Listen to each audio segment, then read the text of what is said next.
Let's talk to North Africa, where Morocco will be hosting the annual meetings of the World Bank and International Monetary Fund later in October this year for the first time. The meetings scheduled for the city of Marrakesh will be important for Morocco to advance the country's development agenda. Now, over the last 2 decades, Morocco has made important strides, but the country has a lot more grounds to cover. Let's take excerpts of this conversation here with Nadia Feta. She is Morocco's Minister of Economy and Finance at the just concluded spring meetings of the World Bank and the IMF held in Washington, D.C. Morocco, thanks to the partnership, thanks to the strong reforms that have been undertaken for 2 decades, was able to I would say, have this crisis quite well managed and the economy resilient. But really the objective was not to stop the very strong agenda reform that we were having. So I think when you are facing increase of crisis, several pandemic crises, there might be some temptation to see, let's postpone reforms, which we can definitely not afford to do. And it's definitely the commitment of the government to keep this dynamic of the reform.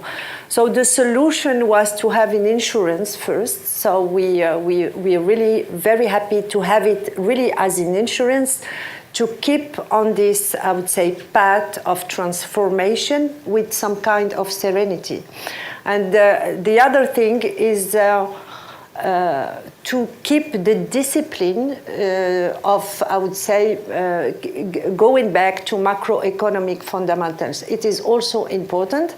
So I think the relationship with the IMF and the strong cooperation have been successful. This is why we wanted to go on upper level, probably more demanding, ask for much more, I would say, discipline in the public policy and for the public policy makers. But we think we're ready, and we think that you will keep an eye definitely on how much we are, I would say, in the track of, especially for this 3-year plan of stabilization plan.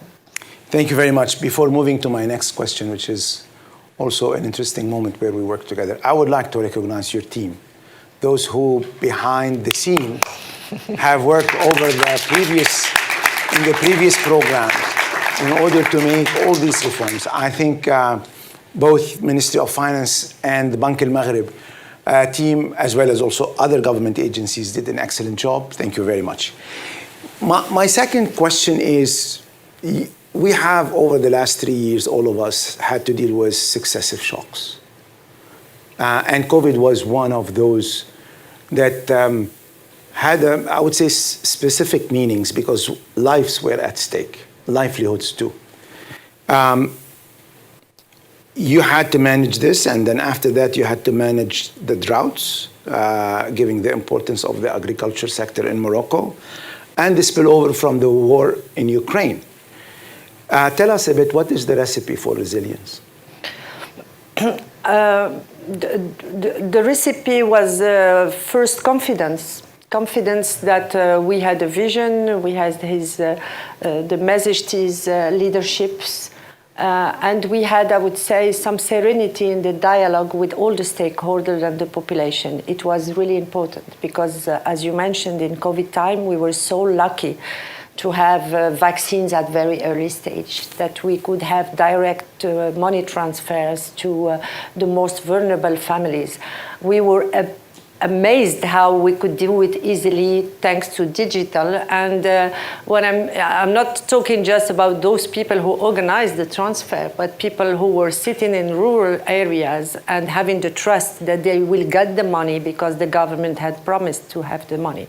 So I think really this serenity, this social dialogue was a key, I would say, success factor in managing this crisis. The second one is that we have a diversified economy, which has allowed actually to have a very strong rebound in 2021, almost 8%, and to prepare, unfortunately, for this severe drought that we have in 2022. So 2022, unfortunately, we couldn't meet the objective of 3% growth. We were more than 1.5, but at least this diversified economy, automotive, fertilizers, phosphate, even textile, tourism, has allowed for additional revenue, for hard currency, to balance this doubling of the energy bill and other, I would say, spillovers that we had from this different crises.